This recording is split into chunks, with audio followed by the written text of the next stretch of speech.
Hello students, this is Digambar Singh and today I am going to teach you a new rule for changing singular number into plural number. Before this we have studied 13 rules for changing a singular number into plural number. आज मैं rule number 14 आपको बताऊंगा, जिसमें मैं rule number 14 को यहाँ पे लिख लेता हूँ.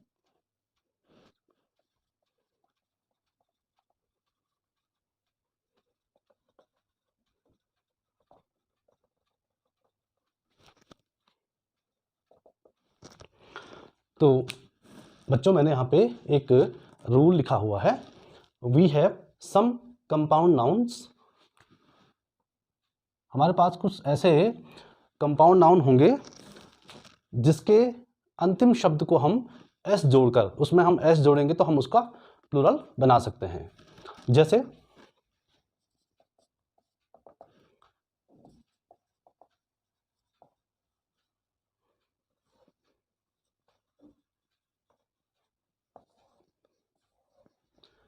पहला जो वर्ड है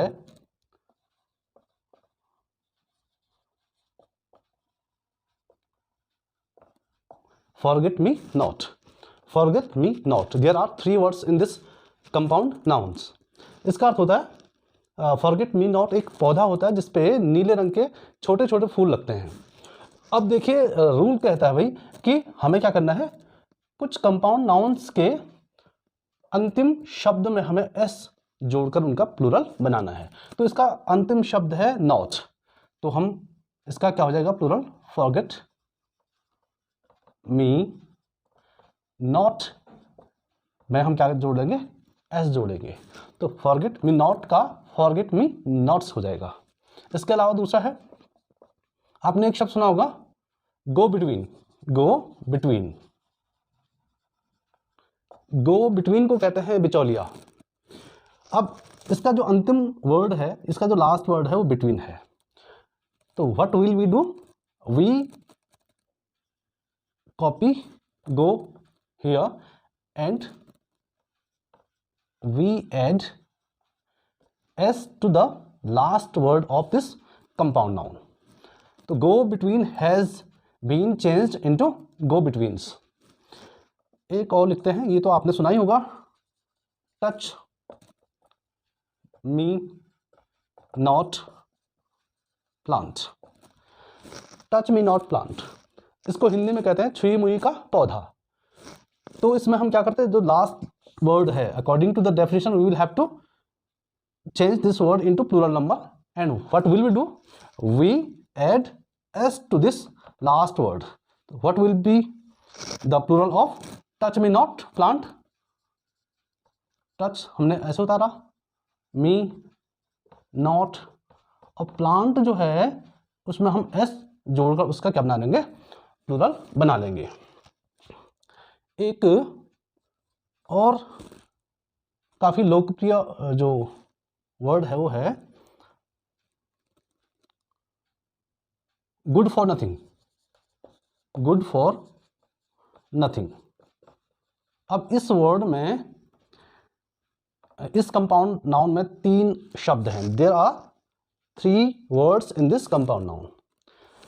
तो हम इसका जो अंतिम शब्द है नथिंग, इसमें हम क्या जोड़ देंगे, एस जोड़ देंगे. Good for nothings. कुछ व्यूअर्स का कहना है कि हमें इनका मीनिंग आप हिंदी में बता दीजिए. तो गुड फॉर नथिंग मीन्स होता है बेकार, कामचोर, आलसी. तो ये 4 मैंने एग्जाम्पल आपको बताए हैं. आप और एग्जाम्पल सर्च कीजिएगा ताकि आपको ये जो रूल है वो अच्छी तरह से समझ में आ जाए. तो बच्चों हमने अभी इससे पहले रूल नंबर 14 का जिक्र किया है. उसमें हमने देखा कि हम जो लास्ट वर्ड है उसमें एस जोड़ के कंपाउंड नाउन का हम प्लूरल बना लेते हैं. अब रूल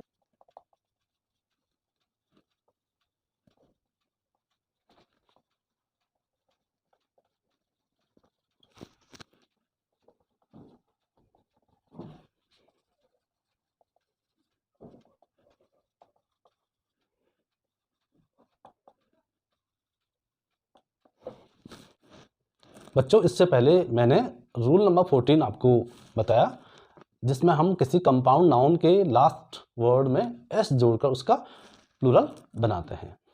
यहाँ पे मैंने रूल नंबर 15 लिखा है और इस रूल के अकॉर्डिंग मैंने लिखा है we have some words which we make plural by adding S to the tail term. यहाँ पे एक शब्द है टेल टर्म, ऐसा शब्द जो किसी मेन वर्ड के पीछे लगकर उसका अर्थ में परिवर्तन कर देता है, उसे हम टेल टर्म कहते हैं। तो हम क्या करते हैं, इसमें टेल टर्म में एस जोड़कर कुछ शब्दों का प्लूरल बनाते हैं। एग्जाम्पल है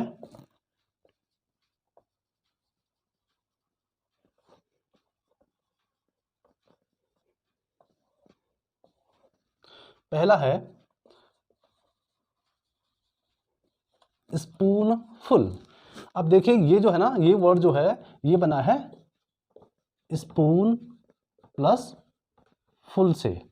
तो हम मेन वर्ड के साथ जब हम फुल जोड़ते हैं, ये सफिक्स है, इसको जोड़ते हैं हम, तो इसमें जो एल है वो हट जाता है। तो ये जो फुल है वो FUL बनकर रह जाता है, एल इसमें से एक एल इसमें से अंतिम वाला डिलीट हो जाता है। तो इसी को हम टेल टर्म कहते हैं। तो जो स्पून फुल है, यहाँ पे ये फुल जो है वो टेल टर्म है। तो देखिए आप, हमने नियम के हिसाब से क्या करना है, टेल टर्म में हमें एस जोड़कर उसका प्लूरल बनाना है। तो स्पून फुल्स। स्पून फुल मीन्स होता है चम्मच भरकर, यानी एक चम्मच जो कि भरा हुआ है। यहाँ पे इसका अर्थ हो जाएगा बहुत सारे चम्मच जो कि भरे हुए हैं किसी भी पदार्थ से, चीनी से हो सकता है, नमक से हो सकता है ना। दूसरा हैंडफुल, हैंडफुल। अब यहाँ पे ऐसे ही वर्ड है, हैंडफुल बन जाएगा हैंडफुल्स। इसी तरह से एक और है माउथ फुल, एक मुंह जो कि भरा हुआ है ना, माउथ फुल। अब ये जो टेल टर्म है फुल, इसमें हम क्या कर लेंगे, एस को जोड़कर इसका प्लूरल बना लेंगे। तो नाउ माउथफुल हैज बिकम माउथफुल्स। तो आज के जो दो रूल हमने पढ़े, वो अगर देखा जाए तो इन दोनों रूल्स में ज़्यादा कॉम्प्लिकेशंस बिल्कुल भी नहीं है। अगर आप एक बार वीडियो देखेंगे ध्यान से तो आपको अच्छी तरह से समझ में आ जाएगा। बच्चों, ये मेरी आज singular number into plural number वाली जो वीडियो है, ये पार्ट नंबर 8 है। अभी इसमें 6-7 और वीडियोज़ आएंगी, तो आपने सारी वीडियोज़ देखनी है ताकि आप किसी भी एग्जाम में जब बैठोगे तो आपको सिंगुलर नंबर से प्लूरल नंबर में बदलने में कोई परेशानी नहीं होगी, ये मैं दावा कर सकता हूँ। और जो आपको इससे संबंधित जो भी क्वेरी आपके माइंड में है, you can ask me any kind of questions related to this topic. Thanks for watching this video.